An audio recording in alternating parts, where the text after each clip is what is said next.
Hello everyone, welcome back to another review here on the channel, and today we're going to be taking a look at one of the most controversial re-releases of the 2026 diecast line, that being Janne Nilsson.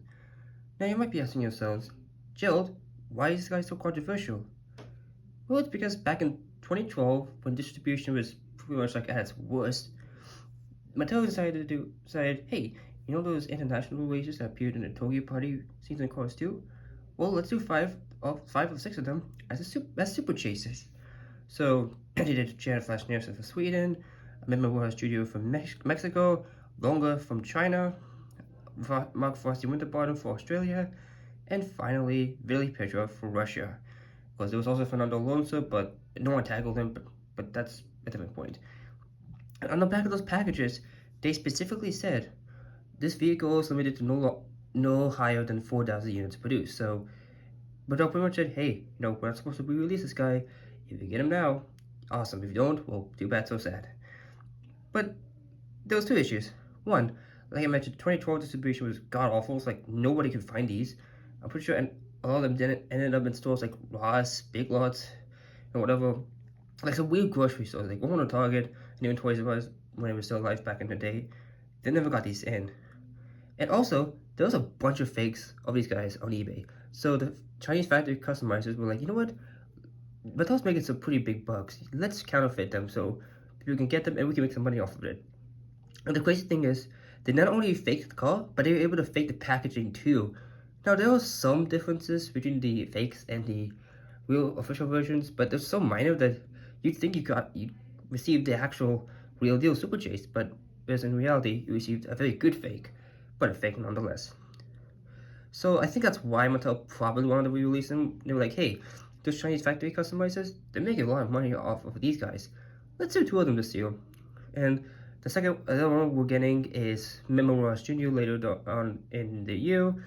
And another Super Chase, that being Morgan Martin's Cars 3, did come out in the same exact case, Case E. Now, granted, Morgan is a little bit of a special case because he's downscaled. It's not the exact same as the deluxe version from 2017. So him, like, I could kind of excuse, but this guy, he's practically the same with a slightly different color. So yeah, a lot of people didn't like the fact that they're releasing Super Chases now. Granted, we have gotten some Chase releases in 2022 and 2023, but yeah, seeing this on the pegs, not great. And also, he's already peg warming, which I'm like, why would you put two of them? Because there are two of them in Case E. And yeah, I mean, unless you know where he appears in Cars 2, kids probably aren't gonna get him. So that's just my take. I'm probably gonna get some controversy with this. I don't mind the Super Chase re-releases. Yeah, it would have been nice if they didn't touch them again, but you know what? It's been like what, 2012, like 14 years. So I mean, we haven't had Super Chases since 2020, so I don't mind. But yeah, man, that's just my 2 cents on it. But enough yapping. Let's take a look at this character here. So as you can see, we have this nice artwork, kind of looking off to the side here. It's very nice metallic blue. I like that a lot. And he does have some writing on it, but unfortunately the diecast didn't have them, probably because it's a little too small to write. As seen in Cars 2, technically yes, but the Swedish version of Cars 2, but let's be real, I don't think they were going to change the packaging just for this guy. But we do have other Cars 2 releases, such as World Grand Prix Queen, Francesco Bernoulli, Made It With Balloon, Nigel Gisley, Mel Dorado, and Carla Veloso. So yeah, I have a lot of cool reviews coming up. Actually was able to find Carla, Transforming McQueen, and also Richie Gunsid from cases A and B and C. So this is the recent one I'm going to be reviewing from that batch. But yeah, enough yapping. Let's take him out of the package. Alright, so here's Flash out of the package, and I gotta say, he's looking pretty good for a new China variant. But first, let's show a quick picture of where he appeared in the Swedish version of Cars 2.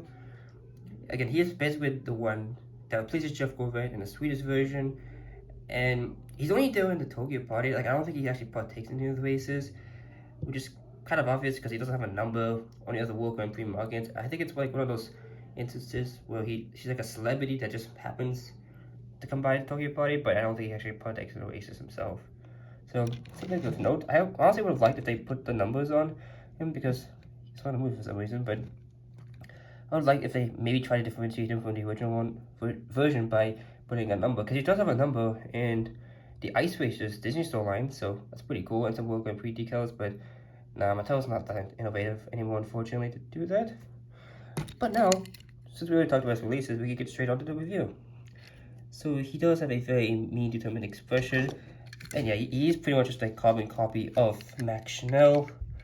This is the Thailand version, so he hasn't been released from New China yet. So yeah, the eyes actually look better on Flash than on Maxi, because Maxi's eyes are like so far apart. These are a little bit closer.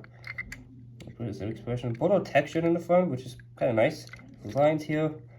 Instead of the WTCL, she has the sweetest coat of arms. Pretty cool. There's his headlights here. His wheels all silver, which is actually, they're kind of in between like a gray and silver, but comparing them to Max's, they are a little bit more darker, which I do like. Compared to Max, who's just like a flat gray. Yeah, this is what I was talking about. He doesn't have any World Grand Prix emblems. None of this World Grand Prix powered by all in all on the bottom. I mean, I think that would have been nice if they like added those decals, just to say, hey, you know what? We're gonna re-release him, but we're gonna make him slightly different, so the original 2012 Super Chase value is not ruined.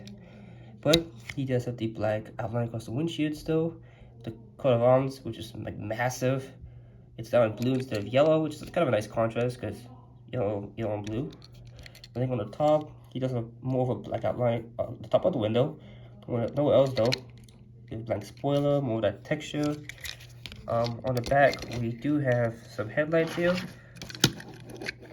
Again, he doesn't have the power by all symbol, the emblem, like World Grand Prix, none of that, so he's just bland. They did color this part here black, whereas on Max it was just left purple.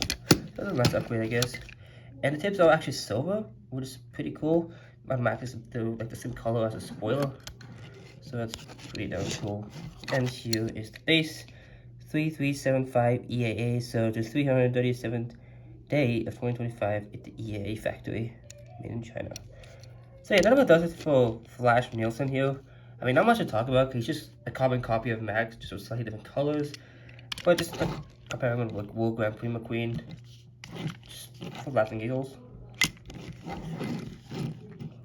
Yeah, so again, he also does have an exhaust pipe on both sides, but they call it black. But yeah, I would have preferred if they had changed his decals a little bit, given him a number and the World Grand Prix decals, powered by all in all, like all that stuff. I think that would have made him slightly different from the original, and that way the original's value is tanked by this re-release. So yeah, that about does it for the review. Thank you all so much for watching. Remember to leave a like, comment, and subscribe for more upcoming content here on the channel. See you all next time. Until then, this is Joe Quick Tayo, signing out.